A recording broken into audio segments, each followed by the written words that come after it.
GS group ಇಂಡಿಯಾದಲ್ಲೇ number 1 company. ಮುಂಬೈಯಲ್ಲಿ ಶುರುವಾಗಿ ಇಂದು ಭಾರತದ ಎಲ್ಲ ಪ್ರತಿಷ್ಠಿತ ನಗರಗಳಲ್ಲಿಯೂ ತನ್ನ ಬ್ರಾಂಚ್ಗಳನ್ನು ಹೊಂದಿರುವ ಅತಿ ದೊಡ್ಡ ಕಂಪನಿ. ಈ ಕಂಪನಿಯಲ್ಲಿ ಕೆಲಸ ಮಾಡುವುದು ಎಷ್ಟೋ ಯುವ ಜನತೆಯ ಕನಸು. ಅದೇ ರೀತಿಯಲ್ಲಿ GS ಗ್ರೂಪ್ ಕೂಡ ಪ್ರತಿ ವರ್ಷವೂ ಹೊಸ ಬ್ರಾಂಚ್ಗಳನ್ನು ತೆಗೆದು ಉದ್ಯೋಗಾವಕಾಶ ಕಲ್ಪಿಸಿತು. ಹೀಗೆ 1.5 ವರ್ಷಗಳ ಹಿಂದೆ ಶುರುವಾಗಿದ್ದ ಬೆಂಗಳೂರಿನ GS ಗ್ರೂಪ್ ಬ್ರಾಂಚ್ ಅರಳು ಹುರಿದಂತೆ ಮಾತನಾಡುವ, ಸದಾ ಹಸನ್ಮುಖಿಯಾಗಿ ತನ್ನ ಸುತ್ತ ಇರುವ ಎಲ್ಲರನ್ನೂ ಖುಷಿಯಾಗಿ ಇಡುವ ವ್ಯಕ್ತಿತ್ವದವಳು. ಕೋಲು ಮುಖದ ಚೆಲುವೆ, ಸಹಜ ಸೌಂದರ್ಯವತಿ, ದೇವಲೋಕದ ಅಪ್ಸರೆಯಂತೆ ಎಷ್ಟೋ ಹುಡುಗರು ಮೊದಲ ನೋಟದಲ್ಲೇ ಇಷ್ಟಪಟ್ಟು ಪ್ರಪೋಸ್ ಕೂಡ ಮಾಡಿದ್ದರು ನಮ್ಮ ಕಥಾನಾಯಕಿ ಗೌರಿಗೆ. ಗೌರಿ ಬೆಂಗಳೂರಿನ GS ಗ್ರೂಪ್ನ HR ಹೆಡ್ ಆಗಿದ್ದಳು. ಕಂಪನಿ ಶುರುವಾದ ದಿನದಿಂದಲೂ ಇಲ್ಲೇ ಕೆಲಸ ಮಾಡುತ್ತಿದ್ದಾಳೆ. ಕಂಪನಿಯ ಎಲ್ಲ ವಿಷಯಗಳು ಅವಳಿಗೆ ಗೊತ್ತು. ಕಂಪನಿಯಲ್ಲಿ ಏನೇ ಸಮಸ್ಯೆ ಆದರೂ ಮೊದಲು ಬರುವುದು ಇವಳಲ್ಲಿಗೆ. ಎಷ್ಟೋ ಬಾರಿ ಮ್ಯಾನೇಜರ್ ಕೂಡ ಇವಳನ್ನು ಹುಡುಕಿಕೊಂಡು ಬಂದದ್ದುಂಟು ಸಮಸ್ಯೆಗಳನ್ನು ಬಗೆಹರಿಸಿಕೊಳ್ಳಲು. ಏಕೆಂದರೆ ನಮ್ಮ ಗೌರಿ ತುಂಬ ಸ್ಮಾರ್ಟ್ ಆ್ಯಂಡ್ ಇಂಟೆಲಿಜೆಂಟು. ಎಂತಹ ಸಮಸ್ಯೆ ಆದರೂ ಕ್ಷಣ ಮಾತ್ರದಲ್ಲಿ ಪರಿಹಾರ ಸೂಚಿಸುವ ಚಾಲಾಕಿ ಹುಡುಗಿ. ಅಂದು ಬೆಳಿಗ್ಗೆ ಗೌರಿ ಬರುವುದು ಸ್ವಲ್ಪ ತಡವಾಯಿತು. Hi Gauri, good morning. Good morning Kavya. Kavya ಅವಳ ಸಹೋದ್ಯೋಗಿ. ಯಾಕೆ ಇವತ್ತು ತಡ ಆಯಿತು? ಮ್ಯಾನೇಜರ್ ಬೆಳಗ್ಗೆಯಿಂದ ನಿಮ್ಮನ್ನೇ ಕೇಳ್ತಿದ್ರು. ನನ್ನ ಗಾಡಿ ಕೈ ಕೊಡ್ತು, ಸೊ ಲೇಟ್ ಆಯಿತು. ಓಕೆ, ನಾನು ಮ್ಯಾನೇಜರ್ನ ಮೀಟ್ ಮಾಡಿ ಬರ್ತೀನಿ. May I coming sir? Yes Gauri, ಬನ್ನಿ, ನಿಮಗೋಸ್ಕರ ಕಾಯ್ತಾ ಇದ್ದೆ. ಯಾಕಿಷ್ಟು ಲೇಟ್ ಆಯಿತು? ಒಂದು ಮುಖ್ಯವಾದ ವಿಷಯ ಮಾತನಾಡೋದು ಇತ್ತು. ಸರ್, ಅದು ಗಾಡಿ ಕೆಟ್ಟೋಯ್ತು, ಅದಕ್ಕೆ ಲೇಟ್. ಏನು ವಿಷಯ ಸರ್? ಅದು GS ಗ್ರೂಪ್ನ ಚೇರ್ಮನ್ ನಾಡಿದ್ದು ಬರ್ತಿದ್ದಾರೆ. ಅವರು ಈ ಬ್ರಾಂಚ್ ಓಪನ್ ಆದಮೇಲೆ ಮೊದಲನೇ ಸಲ ಬರ್ತಿರೋದು. ಇಲ್ಲಿ ಕಂಪನಿ ಬಗ್ಗೆ ಪೂರ್ತಿ ರಿಪೋರ್ಟ್ ಮಾಡಬೇಕು. ಅದು ನೀವು ಮಾತ್ರ ಮಾಡೋಕ್ಕೆ ಸಾಧ್ಯ. ಅದಕ್ಕೆ ನಿಮ್ಮನ್ನು ಕರೆಸಿದ್ದು. ಅದರ ಜೊತೆಗೆ ಇನ್ನೂ ಒಂದು ಹೆಲ್ಪ್ ಆಗಬೇಕು ಸರ್. ಇಲ್ಲಿ 1 ತಿಂಗಳು ಮಟ್ಟಿಗೆ ಇರ್ತಾರೆ. ಅವರಿಗೆ ಒಬ್ಬರು ಅಸಿಸ್ಟೆಂಟ್ ಬೇಕಂತೆ. ಅದನ್ನು ನೀವೇ ಮಾಡಬೇಕು. ಯಾಕಂದರೆ ಅವರ ಅಸಿಸ್ಟೆಂಟ್ ಆಗುವವರೇ ಈ ಕಂಪನಿ ಬಗ್ಗೆ ಪೂರ್ತಿ ತಿಳಿದಿದ್ದರೆ ಒಳ್ಳೆಯದು. ಅದಕ್ಕೆ ಓಕೆ ಸರ್, ಆದರೆ ನನ್ನ ಕೆಲಸದ ಜೊತೆಗೆ ಇದನ್ನು ಮ್ಯಾನೇಜ್ ಮಾಡೋದು ಕಷ್ಟ. ಅದರ ಬಗ್ಗೆ ನಾನು ಕೂಡ ಯೋಚಿಸಿದ್ದೀನಿ. ನಿಮ್ಮ ಕೆಲಸದಲ್ಲಿ ಕಾವ್ಯ ಹಾಗೂ ನಯನ ನಿಮಗೆ ಹೆಲ್ಪ್ ಮಾಡ್ತಾರೆ. ಹಾಗಾದರೆ ಓಕೆ ಸರ್, ನೋ ಪ್ರಾಬ್ಲಮ್. ಅಲ್ಲಿಂದ ಹೊರಟ ಗೌರಿ ತನ್ನ ಕ್ಯಾಬಿನ್ಗೆ ಬಂದು ಮುಂದೆ ಯಾವ ಕೆಲಸ ಹೇಗೆ ಮ್ಯಾನೇಜ್ ಮಾಡೋದು ಅಂತ ಪ್ಲ್ಯಾನ್ ಮಾಡ್ತಾಳೆ. ಹಾಗೆ ಲಲಿತಾ ಹಾಗೂ ನಯನ ಕರೆದು ಅವರಿಗೆ ಕೆಲಸನ ಡಿವೈಡ್ ಮಾಡ್ತಾಳೆ. ಅಂದಿನ ಎಲ್ಲ ಕೆಲಸಗಳನ್ನು ಮುಗಿಸಿ ಮನೆಗೆ ಬರ್ತಾಳೆ. ಮನೆಗೆ ಬಂದ ಗೌರಿ, ಗಣೇಶ ಇದ್ದಿದ್ರೆ ಎಷ್ಟು ಚೆನ್ನಾಗಿರುತ್ತೆ, ಅವನಿಲ್ಲದೆ ಮನೆಯೆಲ್ಲ ಖಾಲಿ ಅನ್ನಿಸ್ತಿದೆ ಅಂದುಕೊಂಡಳು. 2 ದಿನ ಅಷ್ಟೇ, ಅವನು ಬರ್ತಾನೆ ಎಂದು ಸಮಾಧಾನ ಮಾಡಿಕೊಂಡಳು. ಇದೇ ಮೊದಲು ಅವನನ್ನು ಬಿಟ್ಟು ಇದ್ದಿದ್ದು. ಕಾಲ್ ಮಾಡುವ ಎಂದು ಮಾಡಿದರೆ ನಾಟ್ ರೀಚಬಲ್, ಏನು ಮಾಡಲಾಗದು. ರಾತ್ರಿ ಕಾಲ್ ಬರುವವರೆಗೂ ಕಾಯಬೇಕು ಅಷ್ಟೇ ಎಂದುಕೊಂಡಳು. ಮನೆಯ ಕೆಲಸಗಳನ್ನು ಮುಗಿಸಿ ಅಡುಗೆ ಮಾಡುತ್ತಿದ್ದಾಗ ಕಾಲ್ ಬಂತು. ಹಲೋ ಕಂದ, ಹೇಗಿದ್ದೀಯಾ? ಫೈನ್, ನೀನು ಹೇಗಿದ್ದೀಯಾ? ಗಣಿ, ಗೌರಿಯ 8 ವರ್ಷದ ಮಗ, ಸ್ಕೂಲ್ ಟ್ರಿಪ್ಗೆ ಹೋಗಿದ್ದಾನೆ. ಚೆನ್ನಾಗಿದ್ದೀನಿ ಕಂದ. ಊಟ ಆಯ್ತಾ ಪುಟ್ಟ? ಮಾ, ನೀನು ತುಂಬ ನೆನಪಾಗ್ತಾ ಇದ್ದೀಯಾ. 2 ದಿನ ಅಲ್ವಾ, ಬೇಗ ಸಿಗ್ತೀನಿ. ನೀನು ಗುಡ್ ಬಾಯ್ ಆಗಿರಬೇಕು.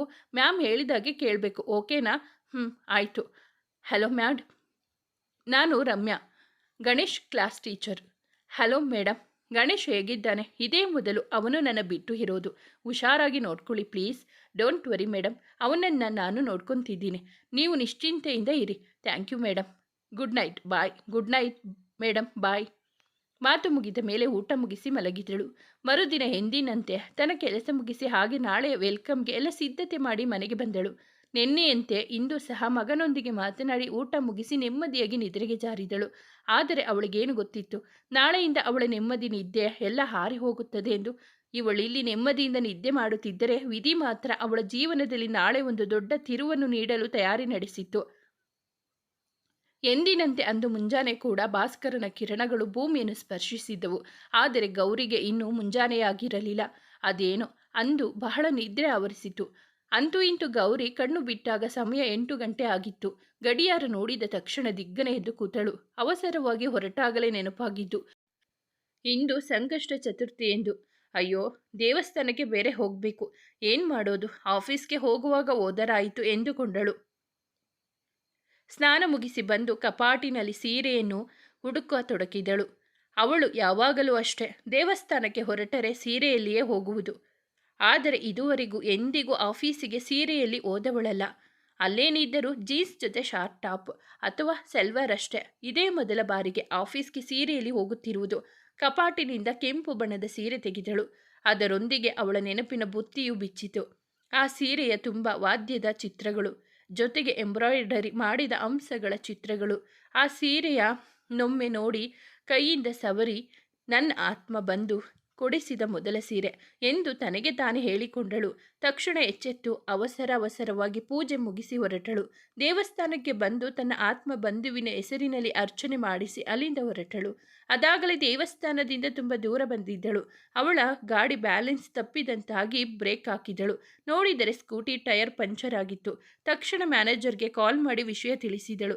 ಮೊದಲೇ ಗಾಬರಿಯಲ್ಲಿದ್ದ ಮ್ಯಾನೇಜರ್, ಅದೆಲ್ಲ ನನಗೆ ಗೊತ್ತಿಲ್ಲ, ಮೀಟಿಂಗ್ ಶುರುವಾಗುವ ಮೊದಲೇ ನೀನಿಲ್ಲಿ ಇರಬೇಕು ಎಂದು ಆಜ್ಞೆ ಹೊರಡಿಸಿದ್ದರು. ಕ್ಯಾಬ್ ಬುಕ್ ಮಾಡಲು ನೋಡಿದಳು. ನೆಟ್ವರ್ಕ್ ತುಂಬ ಸ್ಲೋ ಇತ್ತು. ಇವತ್ತು ಎದ್ದ ಗಳಿಗೆಯೇ ಸರಿಯಿಲ್ಲ, ಇದು ಬೇರೆ ತಿರುಗುತ್ತಾ ಇದ್ದೆ. ಈ ರಸ್ತೆಯಲ್ಲಿ ಆಟೋ ಬೇರೆ ಸಿಗಲ್ಲ, ಏನು ಮಾಡೋದು ಎಂದು ಯೋಚಿಸುತ್ತಾ ನಿಂತವಳ ಮುಂದೆ ಒಂದು ಕಾರ್ ಬಂದು ನಿಂತಿತು. ಇಲ್ಲಿ ಮ್ಯಾನೇಜರ್ ಗೌರಿ ಜೊತೆಗೆ ಮಾತನಾಡಿ ಮುಗಿಸುತ್ತಿದ್ದಂತೆಯೇ ಕಾರಿನ ಹಾರ್ನ್ ಸೌಂಡ್ ಕೇಳಿತು. ಹೊರಗೆ ಬಂದು ನೋಡಲು ಚೇರ್ಮನ್ ಆಗಲೇ ಕಾರಿನಿಂದ ಇಳಿಯುತ್ತಿದ್ದರು. ತಕ್ಷಣ ಹೋಗಿ ವಿಶ್ ಮಾಡಿದರು. ಇತ್ತ ವರ್ಷ ಬೊಕ್ಕೆಯೊಂದಿಗೆ ಅವರನ್ನು ಸ್ವಾಗತಿಸಿದಳು. ಎಲ್ಲರಿಗೂ ಅಚ್ಚರಿಯಾಗಿತ್ತು, ಏಕೆಂದರೆ ಎಲ್ಲರೂ ಚೇರ್ಮನ್ ಎಂದರೆ ಯಾವುದೋ ವಯಸ್ಸಾದ ವ್ಯಕ್ತಿ ಬರುತ್ತಾರೆ ಎಂದುಕೊಂಡಿದ್ದರು. ಆದರೆ ಅಲ್ಲಿ ಇದ್ದಿದ್ದು ಸುಂದರ ಯುವಕ. ಎಂಥವರನ್ನು ಮನಸೂರೆ ಮಾಡುವಂತಹ ಸೌಂದರ್ಯ. 6 ಅಡಿ ಎತ್ತರದ ಆ ವ್ಯಕ್ತಿಗೆ ಸೋಲದವರಿಲ್ಲ.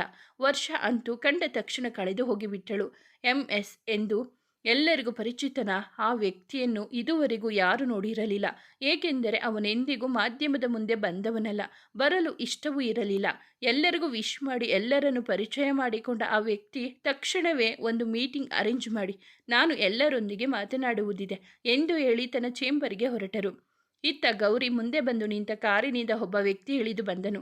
ಗೌರಿ ಇವನನ್ನು ಎಲ್ಲೋ ನೋಡಿದ್ದೇನೆ ಎಂದು ಯೋಚಿಸುತ್ತಿರುವಾಗಲೇ ಆ ವ್ಯಕ್ತಿ ಬಂದು, ಹಲೋ ಸೀನಿಯರ್, ಹೇಗಿದ್ದೀರಾ ಎಂದು ಕೇಳಿದಾಗಲೇ ಅವಳಿಗೂ ಹೊಳೆದಿದ್ದು ಅದು ಸಂಜು ಎಂದು. ಏಕೆಂದರೆ ಅವಳನ್ನು ಸೀನಿಯರ್ ಎಂದು ಕರೆಯುತ್ತಿದ್ದುದು ಅವನೊಬ್ಬನೇ. ಸಂಜು ಗೌರಿಗೆ ಜೂನಿಯರ್. ಆದರೂ ಮೊದಲ ಭೇಟಿಯಲ್ಲೇ ಅವಳನ್ನು ಇಷ್ಟಪಟ್ಟು ಸೀನಿಯರ್ ಎಂದು ಗೊತ್ತಿದ್ದರೂ ಸಹ ಪ್ರಪೋಸ್ ಮಾಡಿದ.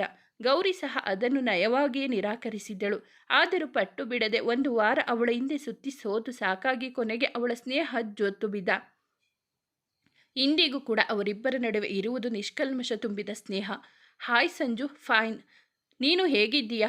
Fine senior. ಎಷ್ಟು ವರ್ಷ ಆಯಿತು ನಿಮ್ಮನ್ನು ನೋಡಿ. ಇಲ್ಲೇನು ಮಾಡ್ತಿದ್ದೀರಾ? ಆಫೀಸ್ಗೆ ಹೋಗಬೇಕಿತ್ತು, ಗಾಡಿ ಕೆಟ್ಟೋಗಿದೆ.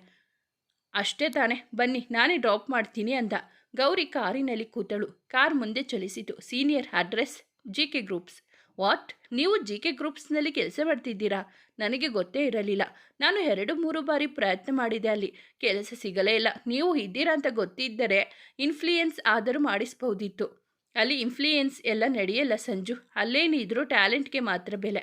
ಅಲ್ಲಿ ನಡೆಯುತ್ತೋ ಇಲ್ವೋ, ನಿಮ್ಮ ಹತ್ರ ಮಾತ್ರ ನಡೆಯಲ್ಲ ಅಂತ ಗೊತ್ತು ಸೀನಿಯರ್. ಕಿರು ನಗು ಒಂದೇ ಗೌರಿಯ ಉತ್ತರವಾಗಿತ್ತು. ಅಷ್ಟರಲ್ಲಿ ಗೌರಿಯ ಫೋನ್ಗೆ ಕರೆಯೊಂದು ಬಂದಿತ್ತು. ಅಟೆಂಡ್ ಮಾಡಿದವಳು, ಓಕೆ ಸರ್, ಶನಿವಾರ ಸ್ಕೂಲ್ನಲ್ಲಿ ಮೀಟ್ ಮಾಡ್ತೀನಿ ಎಂದು ಹೇಳಿ ಕಾಲ್ ಕಟ್ ಮಾಡಿದಳು. ಯಾರು ಅಂತ ಕೇಳ್ಬೋದಾ ಸೀನಿಯರ್? ನನ್ನ ಮಗನ ಸ್ಕೂಲಿಂದ ಪ್ರಿನ್ಸಿಪಾಲ್. ಇದು ತುಂಬ ಮೋಸ ಸೀನಿಯರ್. ನೀವು ಶಂಕರ ಇಬ್ಬರು ನಮಗೆ ಹೇಳದೇನೆ ಮದುವೆ ಆಗಿದ್ದೀರಾ? ಒಂದು ಮಗು ಬೇರೆ ಇದೆಯಾ? ಅದೆಲ್ಲ ನಂಗೆ ಗೊತ್ತಿಲ್ಲ. ನೀವು ನನಗೆ ಪಾರ್ಟಿ ಕೊಡಿಸಲೇಬೇಕು ಎಂದು ಕೇಳಿದ ಸಣ್ಣ ಮಕ್ಕಳಂತೆ. ಶಂಕರನ ಹೆಸರು ಕೇಳುತ್ತಿದ್ದಂತೆ ಗೌರಿಯ ಮನಪಟಲದ ಮೇಲೆ ಶಂಕರನ ಸುಂದರ ಮುಖ ಮಿಂಚಿ ಮರೆಯಾಯಿತು. ಹಳೆಯ ನೆನಪುಗಳು ಕಾಡತೊಡಗಿದವು. ಸೀನಿಯರ್, ಎಲ್ಲೂ ಕಳೆದು ಹೋಗಿದ್ದೀರಾ ಎಂದಾಗಲೇ ಅವಳು ಎಚ್ಚರಗೊಂಡಿದ್ದು. ಇಲ್ಲ ಸಂಜು, ನಾನು ಶಂಕರ 9 ವರ್ಷದ ಹಿಂದೆಯೇ ಬ್ರೇಕಪ್ ಮಾಡಿಕೊಂಡ್ವಿ. ವಾಟ್? ಸೀನಿಯರ್, ಏನು ಹೇಳ್ತಾ ಇದ್ದೀರಾ? ಏನಾಯಿತು? ಸೀನಿಯರ್, ನೀವು ಬೇರೆ ಮದುವೆ ಮಾಡ್ಕೊಂಡಿದ್ದೀರಾ? ಅಂದರೆ ನನಗೆ ನಂಬೋಕೆ ಆಗ್ತಿಲ್ಲ. ಗೌರಿ ಏನೋ ಹೇಳಬೇಕೆಂದು ಹೊರಟಳು. ಆದರೆ ಅಷ್ಟರಲ್ಲಿ ಆಫೀಸ್ ತಲುಪಿಯಾಗಿತ್ತು. ಸಂಜುಗೆ ಬಾಯ್ ಹೇಳಿ ಹೊರಟಳು. ಸೀನಿಯರ್, ನಿಮ್ಮ ಕಾಂಟ್ಯಾಕ್ಟ್ ನಂಬರ್ ಕೊಡಿ ಕೇಳಿದ ಸಂಜು. ಇಷ್ಟವಿಲ್ಲದಿದ್ದರೂ ತನ್ನ ನಂಬರ್ ಕೊಟ್ಟಳು. ಆಫೀಸ್ಗೆ ಕಾಲಿಟ್ಟಳು ಗೌರಿ. ಅದೆಲ್ಲಿಂದಲೂ ಬಂದ ಮ್ಯಾನೇಜರ್, ಗೌರಿ ಬಂದಿಯಮ್ಮ, ಮೀಟಿಂಗ್ ಮುಗಿಯಿತು, ಮೊದಲು ಹೋಗಿ ರಿಪೋರ್ಟ್ ಸಬ್ಮಿಟ್ ಮಾಡು ಎಂದು ಅವಸರವಾಗಿ ಹೇಳಿದರು. ತನ್ನ ಚೇಂಬರ್ಗೆ ಬಂದ ಗೌರಿ ರಿಪೋರ್ಟ್ ತೆಗೆದುಕೊಂಡು ಬಾಸ್ ಚೇಂಬರ್ ಕಡೆಗೆ ಹೊರಟಳು. May I come in sir ಕೇಳಿದಳು ಗೌರಿ. Yes come in. ಫೈಲಿನಲ್ಲಿ ಮುಖ ಹುದುಗಿಸಿ ಹೇಳಿದ ಆ ವ್ಯಕ್ತಿ. Sir, report. ಗೌರಿಯ ಮಾತಿಗೆ ಏನು ಹೇಳಲು ತಲೆ ಎತ್ತಿದ ಆತ ತಕ್ಷಣ ಎದ್ದು ನಿಂತುಬಿಟ್ಟ. ಅವನನ್ನು ನೋಡಿ ಗೌರಿ ದಂಗಾಗಿ ಹೋದಳು. ಶಂಕರ ಎಂದು ತನ್ನಲ್ಲೇ ತಾನೇ ಹೇಳಿಕೊಂಡಳು. ಯಾರಿಗಾಗಿ ತನ್ನ ಜೀವನವನ್ನೇ ಮುಡುಪಾಗಿಟ್ಟಿದ್ದಳೋ, ಯಾರಿಂದ ತಾನು ದೂರಾಗಬೇಕೆಂದು ಇಷ್ಟು ದೂರ ಬಂದಿದ್ದಳೋ ಅದೇ ವ್ಯಕ್ತಿ ಇಂದು ತನ್ನ ಕಣ್ಣ ಮುಂದೆ, ಅದು ಕೂಡ ಬಾಸಾಗಿ, ಅದನ್ನು ಅರಗಿಸಿಕೊಳ್ಳದೆ ಹೋದಳು. ಅವಳ ಮನದಲ್ಲಿ ಕೋಲಾಹಲ ಎದ್ದಿತು. ಕಣ್ಣ ಮುಂದೆ ಇಂದಿನ ಘಟನೆಗಳು ಹರಿದು ಹೋದವು. ಅಷ್ಟೇ, ಕಣ್ಣ ಮುಂದೆ ಕತ್ತಲಾವರಿಸಿತು. ತಕ್ಷಣ ಶಂಕರ ಕಾರ್ಯಪ್ರವೃತ್ತನಾದ. ಕೆಳಗೆ ಬೀಳಬೇಕಾದವಳು ಶಂಕರನ ತೋಳ ತೆಕ್ಕೆಯಲ್ಲಿದ್ದಳು. ಅವಳನ್ನು ಎಚ್ಚರಿಸಿ ನೀರು ಕುಡಿಸಿ ಪಕ್ಕದಲ್ಲಿ ಇದ್ದ ಕುರ್ಚಿಯ ಮೇಲೆ ಕೂರಿಸಿದ. ನೀನೀಗಲೂ ಸಂಕಷ್ಟಿ ಮಾಡುವೆಯಾ? ಕಿರುನಗೆಯೊಂದಿಗೆ ಕೇಳಿದ ಶಂಕರ. ತಲೆ ಎತ್ತಿ ನೋಡಿದ ಗೌರಿಗೆ ಅರ್ಥವಾಗಿತ್ತು ಶಂಕರ ನನ್ನನ್ನು ಮರೆತಿಲ್ಲವೆಂದು. ಅವನ ಕಣ್ಣುಗಳಲ್ಲಿ ಒಲವಿನ ಮಹಾಪೂರವೇ ಹರಿಯುತ್ತಿತ್ತು ಗೌರಿಗಾಗಿ. ಅದನ್ನು ಎದುರಿಸಲಾಗದೆ ತಲೆ ತಗ್ಗಿಸಿದಳು. ತಕ್ಷಣವೇ ಅಲ್ಲಿಂದ ಎದ್ದು ಹೊರಟು ಹೋದಳು. ಶಂಕರ ಕೂಡ ಅವಳನ್ನು ತಡೆಯಲಿಲ್ಲ. ಏಕೆಂದರೆ ಅವನಿಗೂ ಅರ್ಥವಾಗಿತ್ತು ಅವಳಿನ್ನು ಗೊಂದಲದಲ್ಲಿ ಇದ್ದಾಳೆ ಎಂದು. ಅಲ್ಲಿ ನಿಲ್ಲಲಾಗದೆ ತನ್ನ ಚೇಂಬರ್ಗೆ ಬಂದವಳು ಕುಸಿದು ಕುಳಿತಳು. ತನ್ನ ಭಾವನೆಗಳನ್ನೆಲ್ಲ ಕಣ್ಣೀರಿನ ರೂಪದಲ್ಲಿ ಹೊರಹಾಕಿದಳು. ಈ ಕಣ್ಣೀರು ತನ್ನ ಆರಾಧ್ಯನನ್ನು ನೋಡಿದ ಸಂತೋಷಕ್ಕೋ ಅಥವಾ ಅವನ ಪ್ರೀತಿಯನ್ನು ಪಡೆಯಲಾಗದ ತನ್ನ ಅಸಹಾಯಕತೆಗೋ ಅವಳಿಗೆ ತಿಳಿಯುತ್ತಿಲ್ಲ. ಆದರೆ ಕಣ್ಣೀರು ಮಾತ್ರ ಹರಿಯುತ್ತಿತ್ತು. ಇತ್ತ ಗೌರಿ ಅಳುತ್ತಿದ್ದರೆ ಅತ್ತ ಶಂಕರ ಮನದಲ್ಲಿ ಸಾವಿರಾರು ನವಿಲುಗಳು ಗರಿಬಿಚ್ಚಿ ಕುಣಿಯುತ್ತಿತ್ತು. ಅವನು ಗೌರಿಯನ್ನು ಕಂಡ ಸಂತೋಷದಲ್ಲಿ ತೇಲಾಡುತ್ತಿದ್ದ. ಕೊನೆಗೂ ನನ್ನ ಗೌರಿ ನನಗೆ ಸಿಕ್ಕಳು, ಇನ್ನೆಂದು ಅವಳನ್ನು ಕಳೆದುಕೊಳ್ಳಲಾರೆ ಎಂದು ಮನಸ್ಸಲ್ಲೇ ಸಂತಸ ಪಡುತ್ತಿದ್ದನು. ಶಂಕರನನ್ನು ತನ್ನ ಆಫೀಸಿನಲ್ಲಿ ಕಂಡು ಗೌರಿ ಶಾಕ್ ಆಗಿದ್ದಳು. ಅಲ್ಲಿರಲಾಗದೆ ತನ್ನ ಕ್ಯಾಬಿನ್ಗೆ ಬಂದು ಕುಸಿದು ಕುಳಿತು ಅಳತೊಡಗಿದಳು. ಎಷ್ಟು ಹೊತ್ತಿನ ನಂತರ ಚೇತರಿಸಿಕೊಂಡ ಗೌರಿ ಅಲ್ಲಿರಲು ಮನಸ್ಸಾಗದೆ ಮ್ಯಾನೇಜರ್ ಬಳಿ ಬಂದು ತಲೆನೋವಿನ ನೆಪ ಹೇಳಿ ರಜೆ ಕೇಳಿದಳು. ಗೌರಿಯನ್ನು ಕಂಡ ಮ್ಯಾನೇಜರ್ ರಿಪೋರ್ಟ್ ಬಗ್ಗೆ ವಿಚಾರಿಸಿದರು. ಆಗಲೇ ಗೌರಿಗೆ ರಿಪೋರ್ಟ್ ಬಗ್ಗೆ ನೆನಪಾಗಿದ್ದು, ಶಂಕರನನ್ನು ನೋಡಿದ ಶಾಕ್ನಲ್ಲಿ ಅವಳ ಕೈಯಲ್ಲಿದ್ದ ರಿಪೋರ್ಟ್ ಜಾರಿ ಕೆಳಗೆ ಬಿದ್ದಿತ್ತು. ಈಗ ಏನು ಹೇಳಬೇಕೆಂದು ತೋಚದೆ ರಿಪೋರ್ಟ್ ಸಬ್ಮಿಟ್ ಮಾಡಿದೆ ಎಂದು ಹೇಳಿದಳು. ಸರಿ, 1 ನಿಮಿಷ ಗೌರಿ, ಸರ್ ಪರ್ಮಿಷನ್ ಕೇಳಿ ನಿಮ್ಮನ್ನು ಮನೆಗೆ ಕಳುಹಿಸುತ್ತೇನೆ ಎಂದು ಹೇಳಿ ಗೌರಿಯ ಮಾತಿಗೂ ಕಾಯದೆ ಶಂಕರನ ಕ್ಯಾಬಿನ್ ಬಳಿ ಧಾವಿಸಿದರು ಮ್ಯಾನೇಜರ್. ಅಯ್ಯೋ ದೇವ್ರೆ, ನಾನಿನ್ನು ರಿಪೋರ್ಟ್ ಬೇರೆ ಸಬ್ಮಿಟ್ ಮಾಡಿಲ್ಲ. ಶಂಕರ ಜೊತೆ ಏನು ಮಾತನಾಡದೆ ಹಾಗೆ ಬಂದೆ. ಅವನು ಪರ್ಮಿಷನ್ ಕೊಡ್ತಾನೋ ಇಲ್ವೋ, ಈಗೇನು ಮಾಡೋದು ಅಂತ ಯೋಚಿಸುತ್ತಾ ಕುಳಿತಳು. ಇತ್ತ ಗೌರಿಯ ಬಗ್ಗೆ ಯೋಚಿಸುತ್ತಿದ್ದ ಶಂಕರನಿಗೆ ಕಾಲಿಗೆ ಏನೋ ತಾಕಿದಂತಾಗಿ ನೋಡಿದ. ಗೌರಿ ತಂದಿದ್ದ ರಿಪೋರ್ಟ್ ಅಲ್ಲೇ ಕೆಳಗೆ ಬಿದ್ದಿತ್ತು. ಗೌರಿಯ ಯೋಚನೆಗೆ ಬ್ರೇಕ್ ಹಾಕಿ ರಿಪೋರ್ಟ್ ನೋಡುತ್ತಾ ಕುಳಿತ. ಅದನ್ನು ನೋಡಿದವನಿಗೆ ಮುಖದ ಮೇಲೆ ಒಂದು ಕಿರುನಗೆ ಮೂಡಿತು. ಪರ್ಫೆಕ್ಟ್ ಎಂದು ಹೇಳುತ್ತಿರುವಾಗ ಮ್ಯಾನೇಜರ್ ಆಗಮನವಾಯಿತು. May I coming sir? Yes come in. Manager ಒಳಗೆ ಬಂದರು. ಹೋ ಆನಂದ್ ಅವರೇ, ನಾನೇ ನಿಮ್ಮನ್ನು ಕರೀಬೇಕು ಅಂದುಕೊಂಡೆ. ನೀವು ಬಂದಿದ್ದು ಒಳ್ಳೆಯದಾಯಿತು. ಈ ರಿಪೋರ್ಟ್ ರೆಡಿ ಮಾಡಿದ್ದು ಯಾರು? ಅದು ಗೌರಿ ಮಾಡಿದ್ದು. ಯಾಕೆ ಸರ್, ಏನಾದರೂ ಪ್ರಾಬ್ಲಮ್ ಇದೆಯಾ? ಇಲ್ಲ ಆನಂದ್, ಇಟ್ಸ್ ಅಬ್ಸಲ್ಯೂಟ್ಲಿ ಪರ್ಫೆಕ್ಟ್ ಎಂದು ಹೇಳಿದ. Thanks sir. ಸರ್, ಗೌರಿ ಅವರನ್ನೇ ನಿಮ್ಮ ಅಸಿಸ್ಟೆಂಟ್ ಆಗಿ ನೇಮಿಸಿದ್ದೇನೆ. ಆದರೆ ಇವತ್ತು ಯಾಕೋ ಅವರಿಗೆ ತಲೆನೋವು ಅಂತಿದ್ದಾರೆ. ನೀವು ಪರ್ಮಿಷನ್ ಕೊಟ್ಟರೆ ಅವರನ್ನು ಮನೆಗೆ ಕಳುಹಿಸುತ್ತೇನೆ. ಬೇಕಾದರೆ ಇವತ್ತೊಂದು ದಿನ ನಾನೇ ನಿಮಗೆ ಅಸಿಸ್ಟೆಂಟ್ ಆಗಿ ಕೆಲಸ ಮಾಡುತ್ತೇನೆ ಎಂದು ಹೇಳಿದರು ಆನಂದ್ರವರು. ಕಿರುನಗೆಯೊಂದಿಗೆ ಎಕ್ಸ್ಪೆಕ್ಟೆಡ್ ಎಂದು ಮನಸ್ಸಿನಲ್ಲಿ ಅಂದುಕೊಳ್ಳುತ್ತಾ, ನೋ ಪ್ರಾಬ್ಲಮ್, ಇವತ್ತು ಅಂತ ಕೆಲಸ ಏನಿಲ್ಲ, ಮನೆಗೆ ಕಳಿಸಿ ಪರವಾಗಿಲ್ಲ. ಆದರೆ ನಾಳೆಯಿಂದ ಇದು ರಿಪೀಟ್ ಆಗಬಾರ್ದು ಅಂತ ಅವರಿಗೆ ಹೇಳಿ. ನಾಳೆ ನಾನು ಬರುವುದರೊಳಗೆ ನನ್ನ ಶೆಡ್ಯೂಲ್ ನನ್ನ ಟೇಬಲ್ ಮೇಲೆ ಇರಬೇಕು ಎಂದು ಸ್ವಲ್ಪ ಗಂಭೀರವಾಗಿಯೇ ಹೇಳಿದ. ಓಕೆ ಸರ್ ಎಂದು ಹೇಳಿ ಮ್ಯಾನೇಜರ್ ಅಲ್ಲಿಂದ ಹೊರಟಾಗ, 1 ನಿಮಿಷ ಆನಂದ್ ಎಂದು ಅವರನ್ನು ತಡೆದ ಶಂಕರ. ಗೌರಿ ಅವರ ಟೇಬಲ್ನ ನನ್ನ ಕ್ಯಾಬಿನ್ ಶಿಫ್ಟ್ ಮಾಡಿಸಿ, ಪದೇ ಪದೇ ಅವರನ್ನು ಕರೆಯೋಕ್ಕಾಗಲ್ಲ ಎಂದು ಹೇಳಿದ. ಆಯಿತು ಸರ್, ಇವತ್ತು ಶಿಫ್ಟ್ ಮಾಡಿಸುತ್ತೇನೆ ಎಂದು ಹೇಳಿ ಹೊರಟರು. ಇತ್ತ ಮ್ಯಾನೇಜರ್ನ ನಿರೀಕ್ಷೆಯಲ್ಲಿದ್ದ ಗೌರಿ ಅವರು ಎಷ್ಟು ಹೊತ್ತಾದರೂ ಬರದೆ ಇದ್ದದ್ದು ನೋಡಿ ಆತಂಕಗೊಂಡು, ನಾನು ರಿಪೋರ್ಟ್ ಬೇರೆ ಕೊಟ್ಟಿಲ್ಲ, ಇವನು ಏನು ಹೇಳ್ತಾನೋ ಏನೋ ಎಂದುಕೊಳ್ಳುತ್ತಿರುವಾಗ ಮ್ಯಾನೇಜರ್ ಬಂದರು. ಗೌರಿ, ನೀನಿನ್ನು ಮನೆಗೆ ಹೊರಡು, ಆದರೆ ನಾಳೆಯಿಂದ ಯಾವುದೇ ಕಾರಣಕ್ಕೂ ಮಿಸ್ ಮಾಡೋ ಹಾಗಿಲ್ಲ. ನಾಳೆ ಸರ್ ಬರುವುದರೊಳಗೆ ಅವರ ಶೆಡ್ಯೂಲ್ ಎಲ್ಲ ರೆಡಿ ಇರಬೇಕು ಅಂತ ಸರ್ ಹೇಳಿದ್ದಾರೆ, ನೆನಪಿರಲಿ ಎಂದು ಹೇಳಿ ಅಲ್ಲಿಂದ ಹೊರಟರು. ಗೌರಿ ಸಹ ಮನೆ ಕಡೆಗೆ ಹೊರಟಳು. ಮನೆಗೆ ಬಂದ ಗೌರಿಗೆ ಇದೆಲ್ಲ ಕನಸೋ ನನಸೋ ಒಂದು ತಿಳಿಯುತ್ತಿಲ್ಲ. ಮನದ ತುಂಬ ಸಾವಿರಾರು ಪ್ರಶ್ನೆಗಳು, ಗೊಂದಲಗಳು ಇದ್ದವು. ರೂಮಿಗೆ ಬಂದ ಗೌರಿ ಅಟ್ಟದ ಮೇಲೆ ಇರುವ ಒಂದು ಪೆಟ್ಟಿಗೆಯನ್ನು ತೆಗೆದಳು. ಆ ಪೆಟ್ಟಿಗೆಯ ತುಂಬ ಅವಳ ಮತ್ತು ಶಂಕರನ ಸಾವಿರಾರು ನೆನಪುಗಳಿವೆ. ಅದನ್ನೆಲ್ಲ ನೋಡುತ್ತಿದ್ದವಳಿಗೆ ಸಿಕ್ಕಿತು ಒಂದು ಕೆಂಪು ವಸ್ತ್ರದಲ್ಲಿ ಸುತ್ತಿದ ಗೆಜ್ಜೆ. ಅದನ್ನು ನೋಡಿದ ಹುಡುಗಿ ದುಃಖ ಉಮ್ಮಳಿಸಿ ಬಂದಿತು. ಗೆಜ್ಜೆಗಳನ್ನು ಕೈಯಲ್ಲಿ ಹಿಡಿದು ತನ್ನ ತಂದೆಯ ಫೋಟೋ ಬಳಿ ನಿಂತ ಗೌರಿ, ನನ್ನನ್ನು ಕ್ಷಮಿಸಿ ಅಪ್ಪ. ನಾನು ಶಂಕರನಿಗಾಗಿ ತೆಗೆದುಕೊಂಡ ಒಂದೇ ಒಂದು ನಿರ್ಧಾರ ನಿಮ್ಮ ಜೀವನವನ್ನೇ ಕೊಂಡೊಯ್ಯುತ್ತದೆ ಎಂದು ನಾನೆಂದಿಗೂ ಊಹಿಸಿರಲಿಲ್ಲ. ನಿಮ್ಮೊಂದಿಗೆ ನಿಮ್ಮ ಕನಸನ್ನು ಸಮಾಧಿ ಮಾಡಿದ ಪಾಪಿ ನಾನು ಎಂದು ಅಳುತ್ತಾ ಕುಸಿದು ಕುಳಿತಳು. ಹಾಗೆ ಕುಳಿತವಳಿಗೆ ಕಂಡದ್ದು ಗಣಿಯ ಫೋಟೋ. ತಟ್ಟನೆ ಏನೋ ನೆನಪಾದವಳಂತೆ, ಅಯ್ಯೋ ನಾನೇಕೆ ಇದನ್ನು ಮರೆತೆ. ಇಂದು ಗಣಿ ಬರುತ್ತಾನೆ, ಅವನಿಗೆ ವಿಷಯಗಳು ತಿಳಿಯಕೂಡದು ಎಂದು ಎಲ್ಲವನ್ನು ಪೆಟ್ಟಿಗೆಯಲ್ಲಿ ಹಾಕಿ ಮೇಲೆ ಇಟ್ಟಳು. ಹೋಗಿ ಮುಖ ತೊಳೆದುಕೊಂಡು ಬಂದು ಯೋಚಿಸುತ್ತಾ ಕುಳಿತಳು.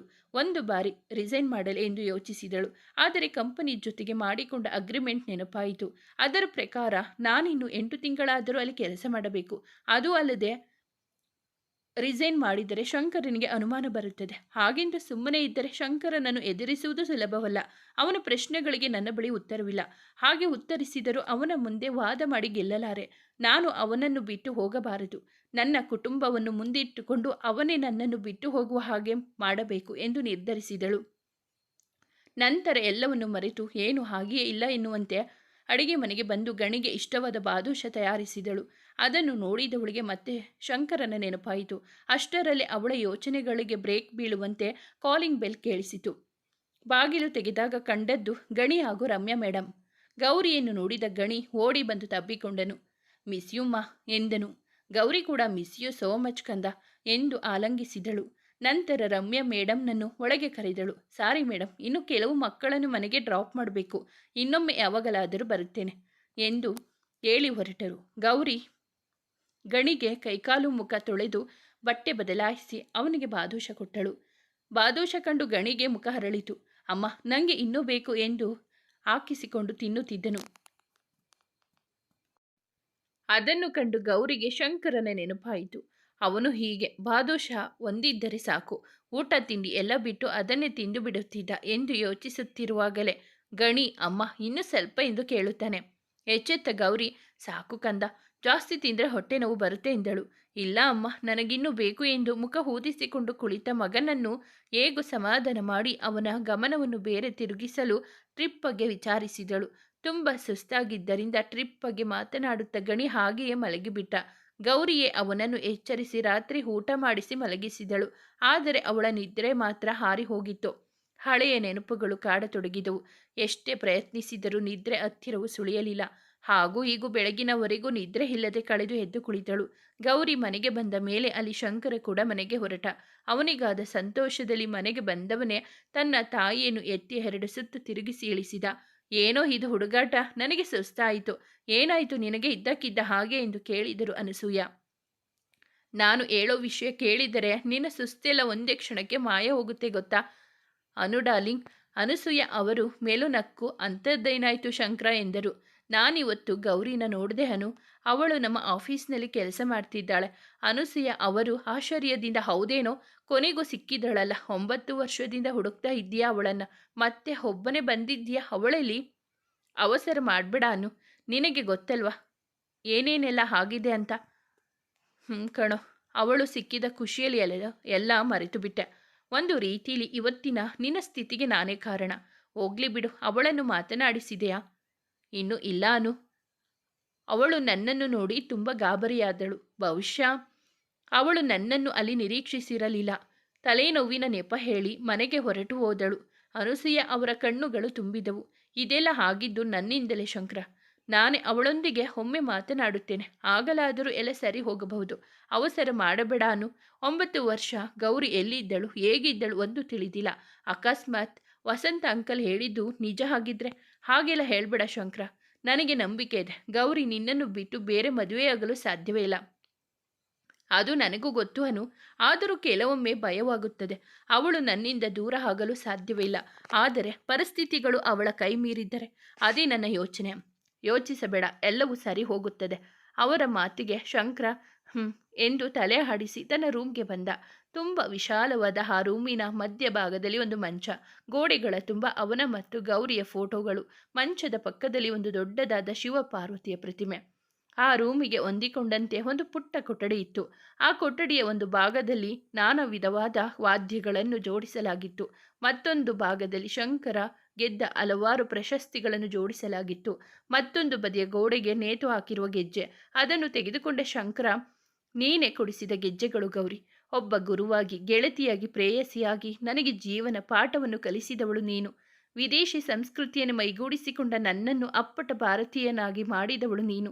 ಈಗೇಕೆ ನನ್ನಿಂದ ದೂರಾದೆ ಗೌರಿ ಎಂದು ತನಗೆ ತಾನೇ ಮಾತನಾಡಿಕೊಳ್ಳುತ್ತಿದ್ದ. ನಂತರ ಆ ಗೆಜ್ಜೆಗಳನ್ನು ಕಟ್ಟಿ ಸ್ವಲ್ಪ ಹೊತ್ತು ನೃತ್ಯ ಮಾಡಿದ.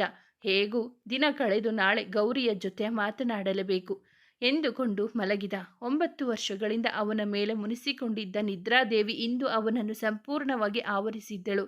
ಬೆಳಿಗ್ಗೆ ಎದ್ದ ಗೌರಿ ಎಲ್ಲ ಕೆಲಸಗಳನ್ನು ಆಲಸ್ಯದಿಂದ ಮುಗಿಸಿ ತನ್ನ ಮಗನನ್ನು ಶಾಲೆಗೆ ಬಿಟ್ಟು ಸ್ವಲ್ಪ ಮುಂಚಿತವಾಗಿ ಆಫೀಸಿಗೆ ಬಂದಳು. ಅವನು ಬರುವುದರೊಳಗೆ ಕೆಲಸ ಮುಗಿಸಿ ಅವನ ಟೇಬಲ್ ಮೇಲೆ ಇಟ್ಟು ಬಿಡಬೇಕು, ಆದಷ್ಟು ಅವನ ಕಣ್ಣಿಗೆ ಬೀಳದಂತೆ ಇದ್ದು ಬಿಡಬೇಕು ಎಂದುಕೊಂಡು ಕ್ಯಾಬಿನ್ಗೆ ಬಂದವಳು ಕ್ಯಾಬಿನ್ ಖಾಲಿ ಇರುವುದು ನೋಡಿ ಆಶ್ಚರ್ಯಗೊಂಡಳು. ಅಷ್ಟರಲ್ಲಿ ಅಲ್ಲಿಗೆ ಬಂದ ಆಫೀಸ್ ಬಾಯ್, ಅಕ್ಕ, ನಿಮ್ಮ ಕ್ಯಾಬಿನ್ ಅನ್ನು ಬಾಸ್ ರೂಮ್ಗೆ ನೆನ್ನೆನೆ ಶಿಫ್ಟ್ ಮಾಡಿ ಆಯಿತು. ಇನ್ಮೇಲೆ ನೀವು ಅಲ್ಲೇ ಇರಬೇಕಂತೆ, ಹಾಗಂತ ಆನಂದ್ ಸರ್ ಹೇಳಿದ್ದಾರೆ ಎಂದನು.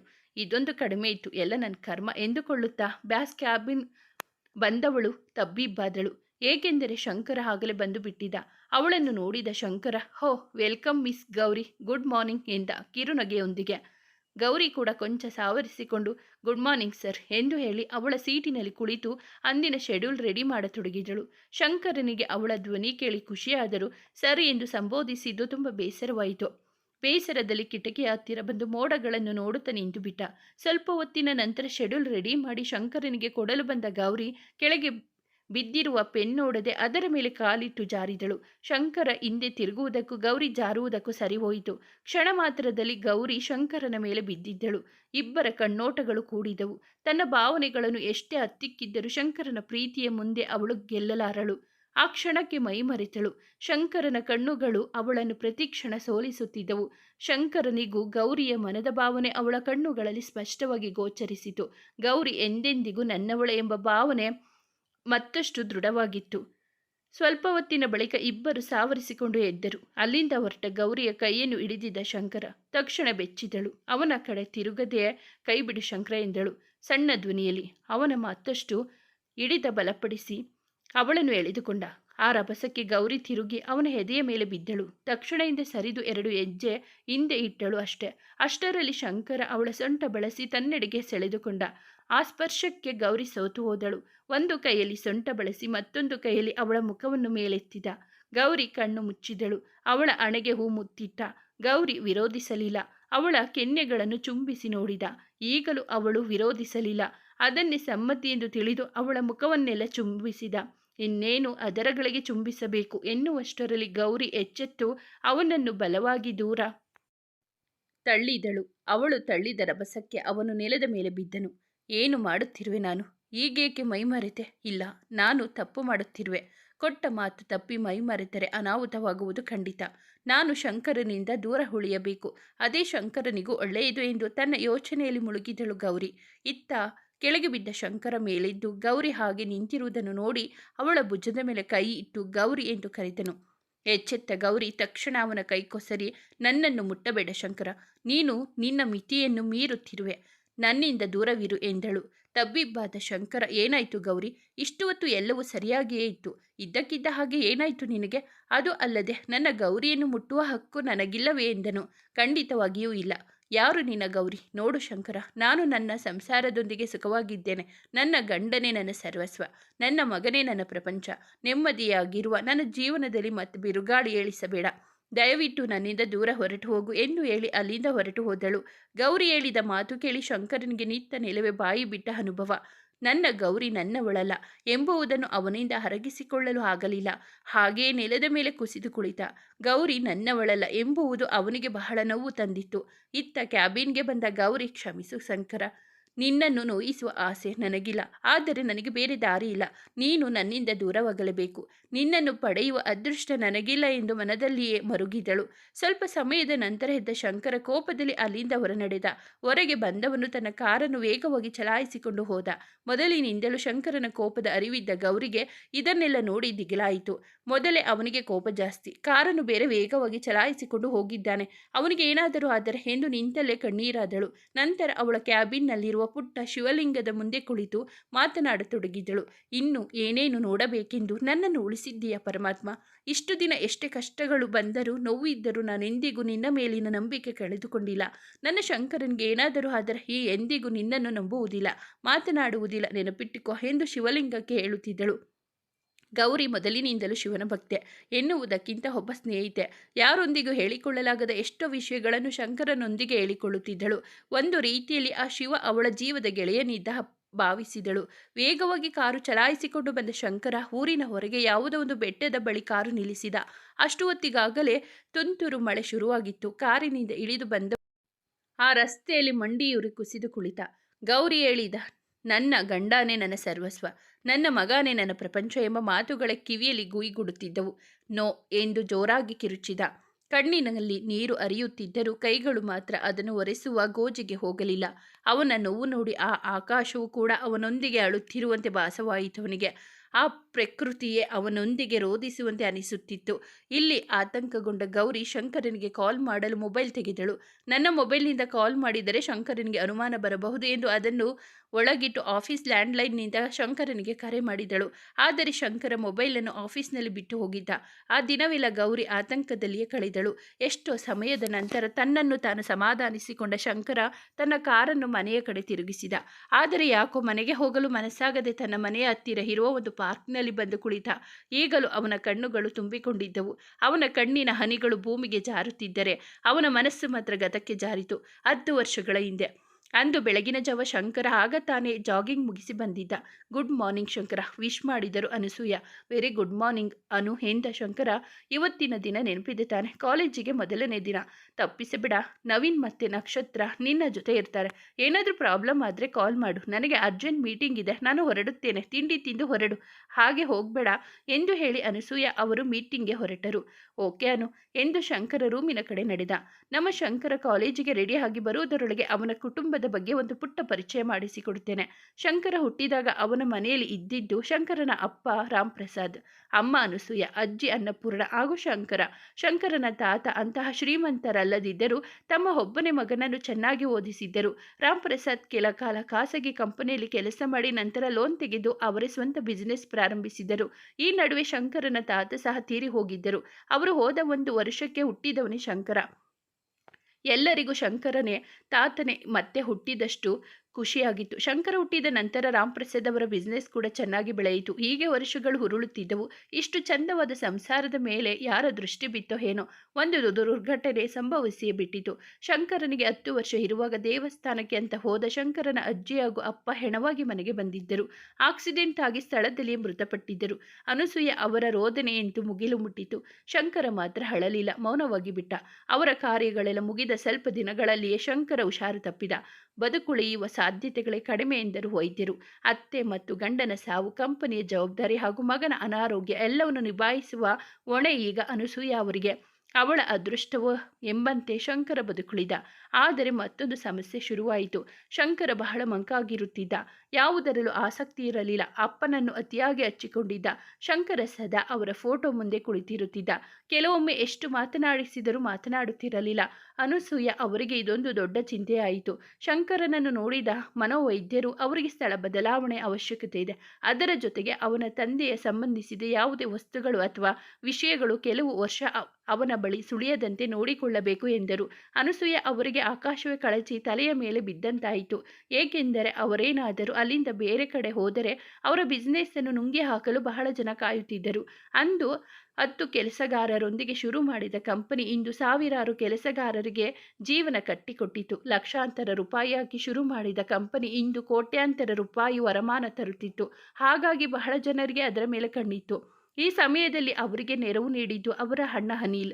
ಅನಿಲ್ ಇರುವುದು ಕೆನಡಾದಲ್ಲಿ. ಶಂಕರನ ಅಜ್ಜಿ ಹಾಗೂ ಅಪ್ಪ ಸತ್ತಾಗ ಬಂದವರು ತಂಗಿಗೆ ನೆರವಾಗಲೆಂದು ಸ್ವಲ್ಪ ದಿನ ಇಲ್ಲಿಯೇ ಉಳಿದರು. ಈಗ ವೈದ್ಯರು ಹೇಳಿದ ಮಾತು ಕೇಳಿ ಶಂಕರನನ್ನು ತಮ್ಮೊಂದಿಗೆ ಕೆನಡಾಗೆ ಕರೆದುಕೊಂಡು ಹೋಗುವ ತೀರ್ಮಾನಕ್ಕೆ ಬಂದಿದ್ದರು. ಅನಸೂಯ ಅವರಿಗೂ ಬೇರೆ ದಾರಿ ಇರಲಿಲ್ಲ. ಎಲ್ಲಾದರೂ ಸರಿ, ಮಗ ಸಂತೋಷವಾಗಿದ್ದರೆ ಸಾಕು ಎಂದು ತನ್ನ ಅಣ್ಣನೊಂದಿಗೆ ಕಳುಹಿಸಿಕೊಟ್ಟರು. ಅದೂ ಅಲ್ಲದೆ ತನ್ನ ಅಣ್ಣನ ಮಗಳಾದ ನಕ್ಷತ್ರ ಅವನಿಗೆ ಜೊತೆಯಾಗಿರುತ್ತಾಳೆ ಎಂದು ಸಮಾಧಾನ ಪಟ್ಟುಕೊಂಡರು. ಹೀಗೆ 12 ವರ್ಷ ಕೆನಡಾದಲ್ಲಿ ಕಳೆದ ಶಂಕರ ಬಿಸಿನೆಸ್ ಮ್ಯಾನೇಜ್ಮೆಂಟ್ನಲ್ಲಿ ಡಿಗ್ರಿ ಮುಗಿಸಿ ಈಗ ಭಾರತಕ್ಕೆ ಬಂದಿದ್ದಾನೆ. ಸದ್ಯಕ್ಕೆ MBA ಮಾಡಲು ಸೇರಿದ್ದಾರೆ. ಇಷ್ಟು ವರ್ಷ ವಿದೇಶದಲ್ಲಿ ಬೆಳೆದ ಶಂಕರ ಸಂಪೂರ್ಣ ವಿದೇಶಿ ಸಂಸ್ಕೃತಿಯನ್ನು ಮೈಗೂಡಿಸಿಕೊಂಡು ಬಂದಿದ್ದಾನೆ. ಅವನಿಗೆ ಭಾರತೀಯ ಸಂಸ್ಕೃತಿ ಎಂದರೆ ಒಂದು ರೀತಿಯ ಅಸಡ್ಡೆ. ಅದರಲ್ಲೂ ದೇವರು ಪೂಜೆ ಎಂದರಂತೂ ಮೊದಲೇ ಆಗುವುದಿಲ್ಲ. ಭಾರತೀಯ ಸಂಪ್ರದಾಯಗಳೆಲ್ಲ ಕುರುಡು ನಂಬಿಕೆಗಳು ಎಂಬುವುದು ಅವನ ನಿಲುವು. ಆದರೆ ಶಂಕರನಿಗೆ ಯಾವುದೇ ಕೆಟ್ಟ ಅಭ್ಯಾಸಗಳು ಇರಲಿಲ್ಲ. ಅವನಿಗಿರುವ ಎರಡೇ 2 ಅಭ್ಯಾಸಗಳೆಂದರೆ ಒಂದು ಕ್ಲಬ್, ಇನ್ನೊಂದು ಹೆಣ್ಣು. ಪ್ರತಿನಿತ್ಯ ಸಂಜೆ ಕ್ಲಬ್ಗೆ ಹೋಗಿ ಕುಡಿದರೇನೆ ಅವನಿಗೆ ಸಮಾಧಾನ. ಏಕೆಂದರೆ ಅವನಿಗೆ ಡ್ಯಾನ್ಸ್ ಎಂದರೆ, ಅದರಲ್ಲೂ ಬ್ರೇಕ್ ಡ್ಯಾನ್ಸ್ ಎಂದರೆ ಹುಚ್ಚು. ಅಷ್ಟೇ ಅಲ್ಲ, ಅವನ ಡ್ಯಾನ್ಸ್ಗೆ ಕೆನಡಾದಲ್ಲಿ ದೊಡ್ಡ ಅಭಿಮಾನಿಗಳ ಬಳಗವೇ ಇತ್ತು. ಒಮ್ಮೆ ಡ್ಯಾನ್ಸ್ ಶುರು ಮಾಡಿದರೆ ಮೈ ಮನಸ್ಸು ತಡೆಯುವವರೆಗೂ ಕುಣಿಯುತ್ತಿದ್ದ. ಆದರೆ ಎಂದಿಗೂ ಸಹ ಕುಡಿಯುತ್ತಿರಲಿಲ್ಲ. ಇನ್ನು ಹೆಣ್ಣು ಮಕ್ಕಳ ವಿಷಯಕ್ಕೆ ಬರುವುದಾದರೆ ಪ್ರತಿನಿತ್ಯ ಚಾಟಿಂಗ್, ಡೇಟಿಂಗ್ ಎಲ್ಲ ಮಾಮೂಲಿ. ದಿನಪೂರ್ತಿ ಅವರೊಂದಿಗೆ ಸುತ್ತುವುದೆಂದರೆ ಅವನಿಗೆ ಒಂದು ರೀತಿ ಖುಷಿ. ಇವನು ಹಿಂದೆ ಹೋಗುತ್ತಿದ್ದ ಎನ್ನುವುದಕ್ಕಿಂತ ಅವರೇ ಇವನ ಹಿಂದೆ ಬೀಳುತ್ತಿದ್ದರು. ಆದರೆ ಶಂಕರ ಮಾತ್ರ ಅವರೊಂದಿಗೆ ಎಷ್ಟೇ ಸಲಿಗೆಯಿಂದ ಇದ್ದರೂ ತನ್ನ ಮಿತಿಯನ್ನು ಮೀರಿರಲಿಲ್ಲ. ತನ್ನ ಜೀವನದಲ್ಲಿ ಆಗಲಿ ಮನಸ್ಸಿನಲ್ಲಿಯೇ ಆಗಲಿ ಯಾವ ಹೆಣ್ಣಿಗೂ ಪ್ರವೇಶ ನೀಡಿರಲಿಲ್ಲ. ಆದರೆ ನಮ್ಮ ನಕ್ಷತ್ರ ಮಾತ್ರ ಸದಾ ಶಂಕರನ ಗುಂಗಿನಲ್ಲಿ ಇರುತ್ತಿದ್ದಳು. ಚಿಕ್ಕ ವಯಸ್ಸಿನಿಂದಲೂ ಅವನನ್ನೇ ಮದುವೆಯಾಗಬೇಕೆಂದು ಸಾವಿರಾರು ಕನಸು ಕಂಡವಳು. ಈ ವಿಷಯ ಶಂಕರನಿಗೂ ಗೊತ್ತು.